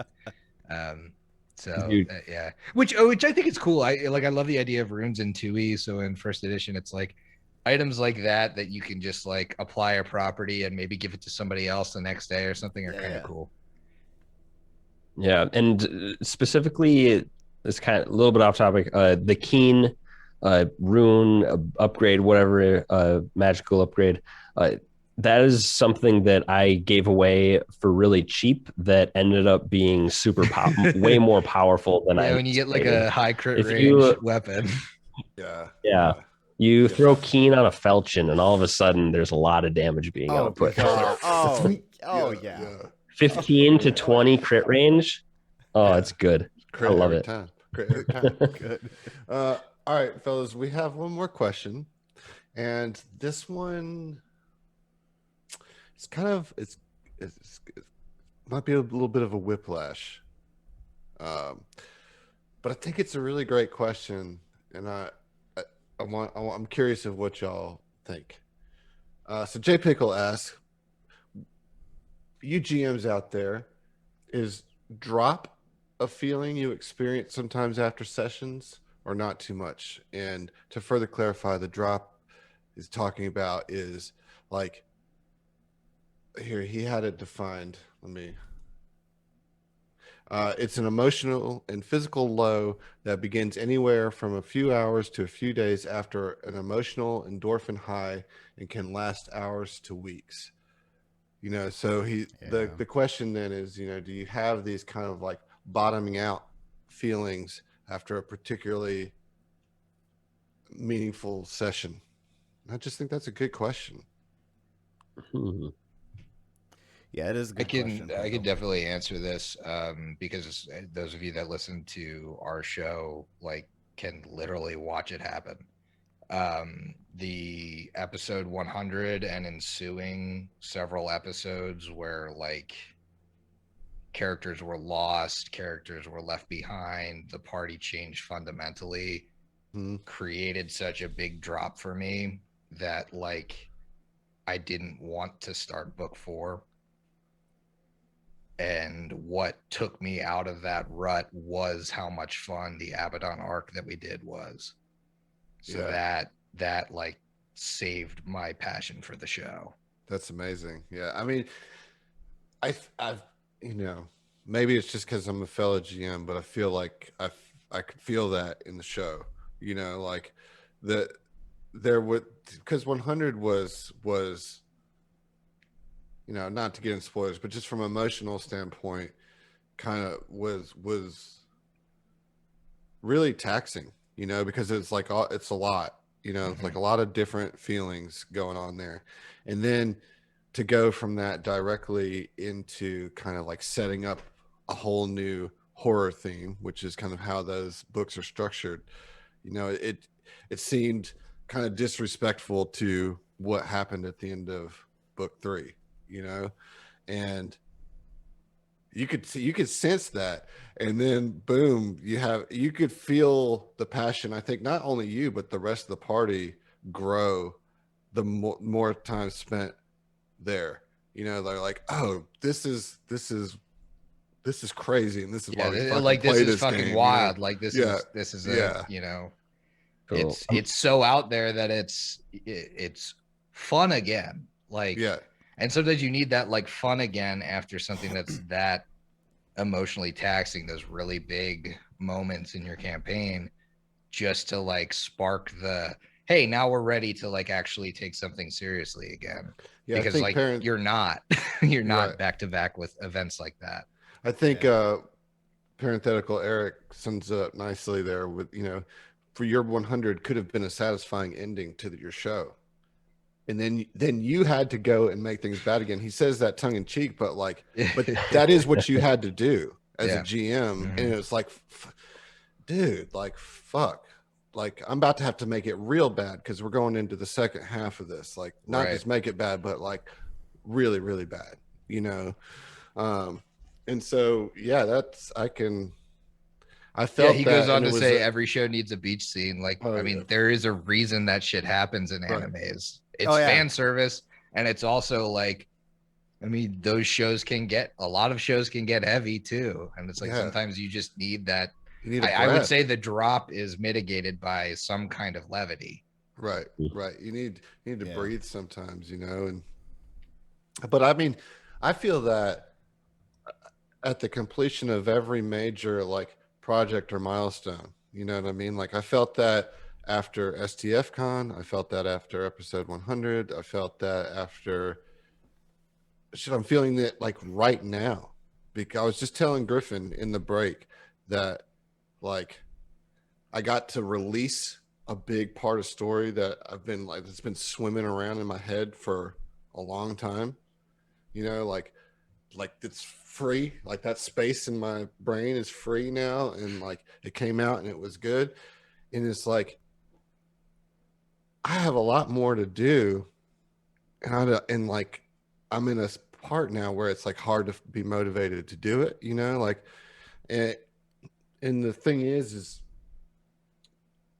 for me anyway, is like I just know that you play and that my players, my friends will be there to kind of help massage that and get through. And then I do something like I did last night with the Jaspers thing. Like that was like a fun session just to be fun for like a good cause. Like that like made me feel so much more back in it, you know what I mean? So like it's tough. It that does happen, Jay Pickle, and there's not an easy answer to how to deal with it other than just face it and deal with it and accept it and understand that it's a part of the creative process, I think, And I think something that can help too is when you have that moment, that's a good indicator that now's a time for reflection. Like Griffin said with the beach scene, that's something that comes naturally after those, like right after the drop, or as you're in the drop, and that's a good time to do a check-in session where you're not playing and it's like, hey guys, this is where we're at right now. Look at where you started. Like we thought the craziest thing we were going to get into is this, occurrence that happened at level 2 or 3. Now you're, level 8 and 9 and look where you're at. Right.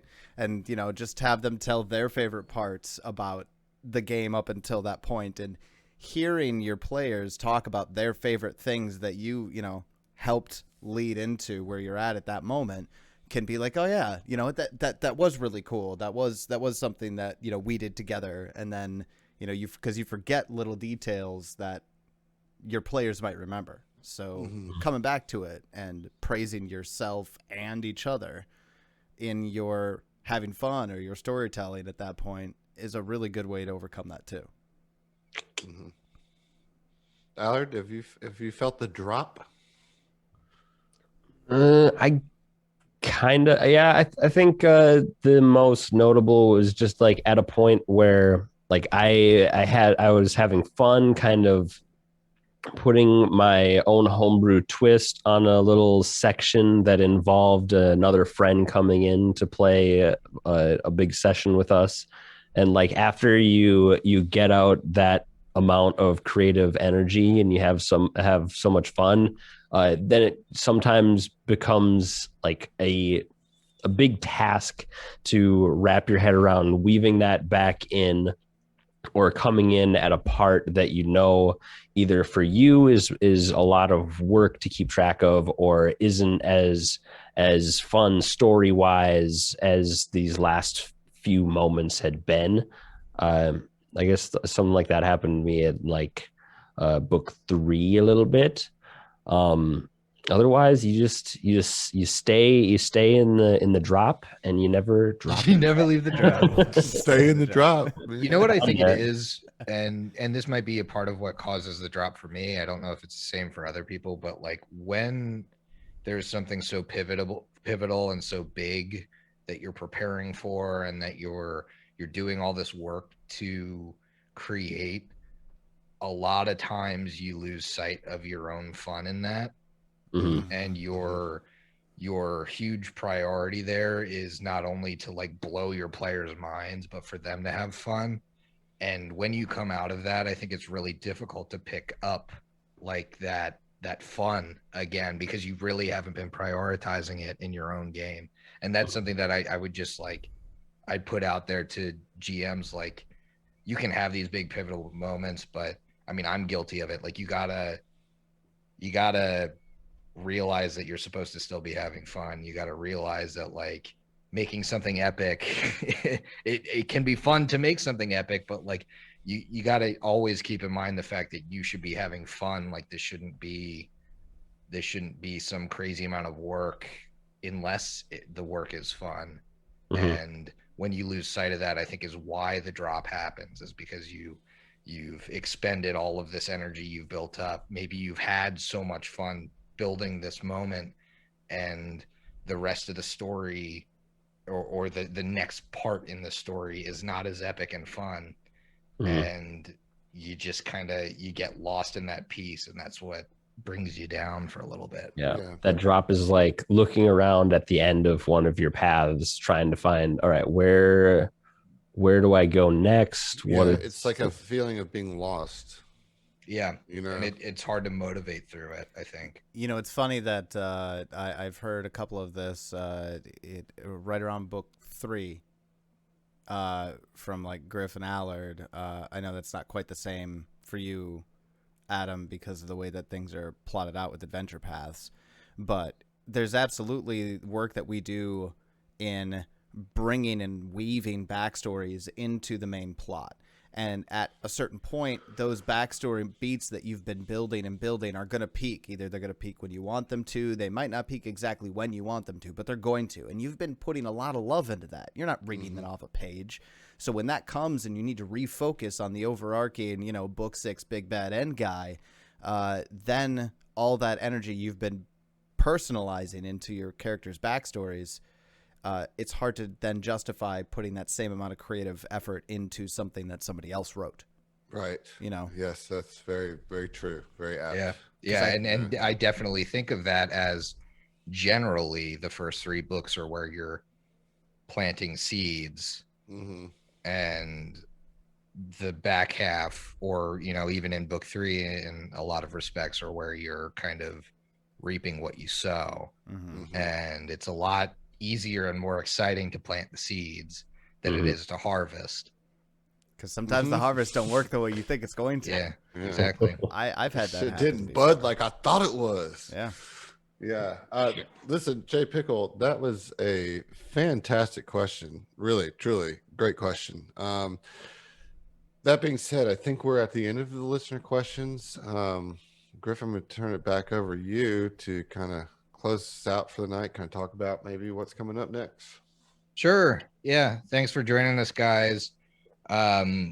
We are going to obviously hop into an after hour.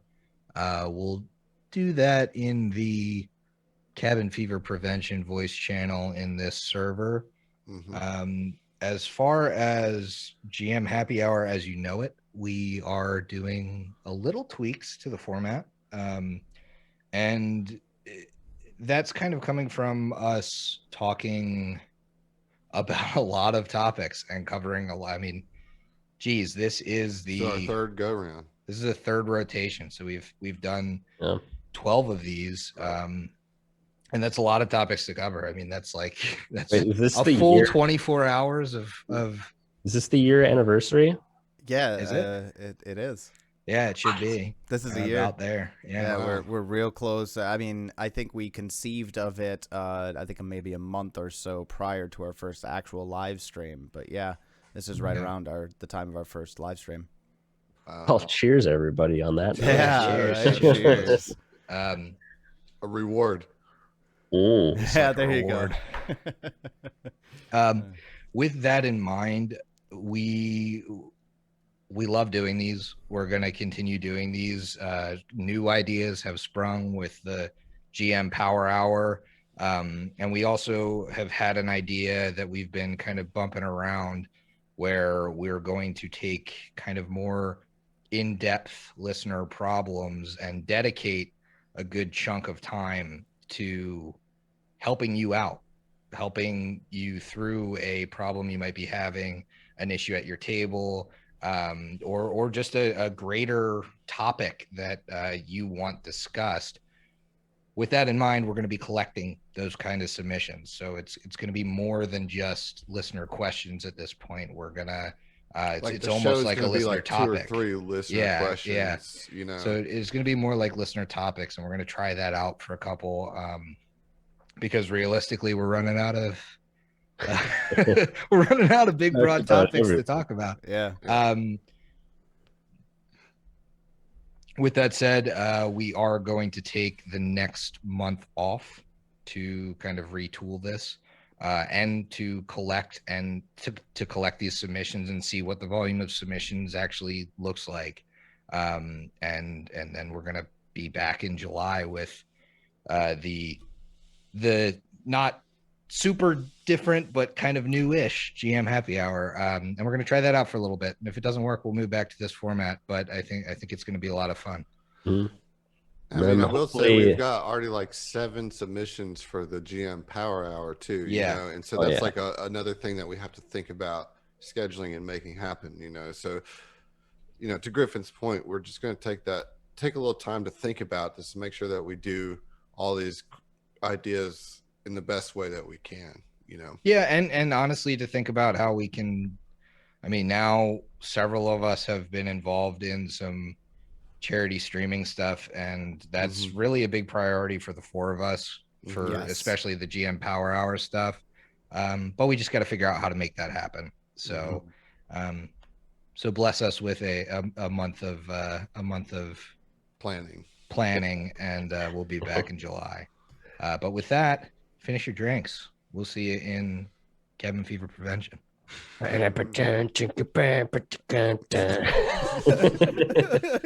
Every time, Alec.